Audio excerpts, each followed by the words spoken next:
Então bora lá? Hoje a gente vai dar uma olhada aqui em ortografia, spelling. Em todo idioma você tem gramática, você tem regras gramaticais e você tem que aplicar essas regras na hora de fazer mudanças nas palavras. Você tem em português, por exemplo, aquela regra do M que sempre vem antes do B ou do P. E o legal do inglês é que é uma língua muito prática, uma língua muito lógica e você tem muitos padrões que você consegue seguir. Primeiro exemplo aqui. Quando você tem que dobrar letra no final de palavra. Sabe quando você vai pegar um verbo no passado e você vai colocar o ED para jogar ele no passado? Por que você dobra aquilo? Porque aquela palavra termina em consoante, vogal e consoante e ela termina com a sílaba tônica também, tá? Isso é uma coisa que muita gente não ensina direito. Você tem que ver duas características da palavra. O inglês é uma língua muito fonética, a gramática está muito atrelada à fonética. Então, você vai pegar aqui, por exemplo, a palavra stop.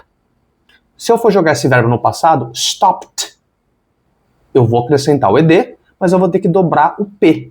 Então vai ficar S-T-O-P-P-E-D. Stop, terminou ali em consoante, vogal, consoante, e olha a sílaba tônica, stop. É uma sílaba só já, então ela é a tônica, ela é a sílaba mais forte. Vamos pegar uma palavra com duas sílabas?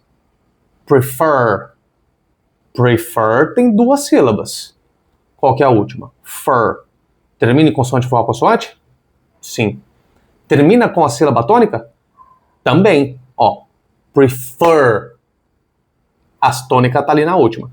Então, tem as duas características. Quando eu vou jogar no passado, eu vou dobrar a última letra ali. No caso, o R. Então, vai ficar preferred com dois R's. P-R-E-F-E-R-R-E-D.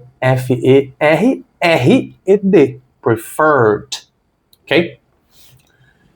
Isso vai acontecer com outras palavras também. Se eu tiver que colocar um ing no verbo, para deixar ele no modo contínuo, então, por exemplo, stopping, parando, eu vou ter que dobrar também. Então, isso não serve só para o ED. Qualquer outra modificação que eu tiver que fazer na palavra, eu vou levar essa regra em consideração. Não só para verbos, tá? Um outro exemplo aqui é o exemplo de palavras que terminam com Y.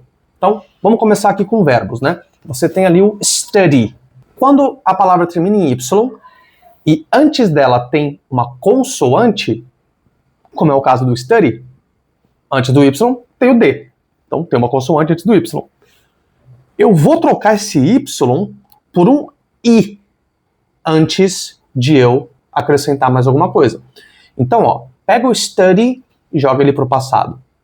Ele vai virar studied. Eu vou tirar o Y, eu coloco um I no lugar dele, e aí depois eu coloco o ED.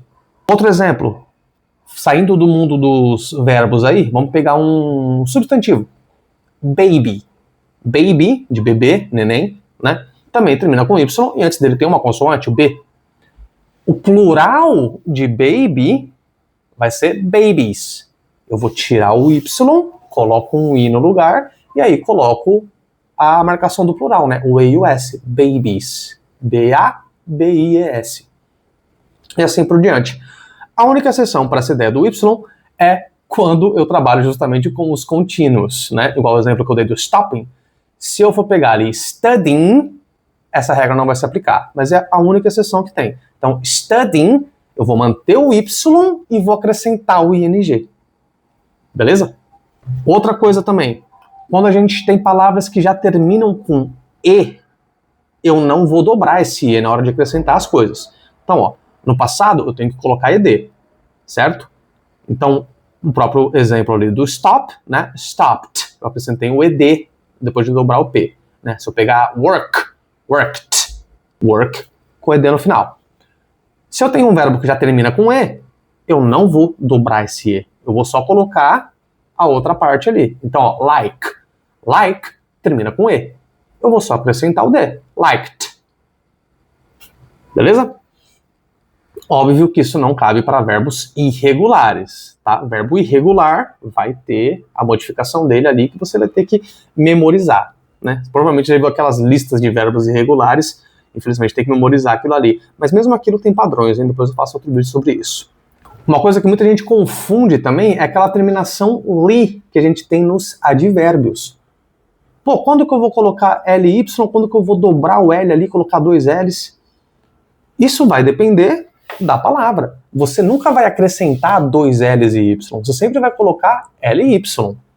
É esse sufixo que vai formar o seu advérbio. Por exemplo, o adjetivo quick. Quick é rápido, ligeiro. O adjetivo rapidamente, de forma rápida, de forma ligeira, é quickly. Eu só acrescento o LY.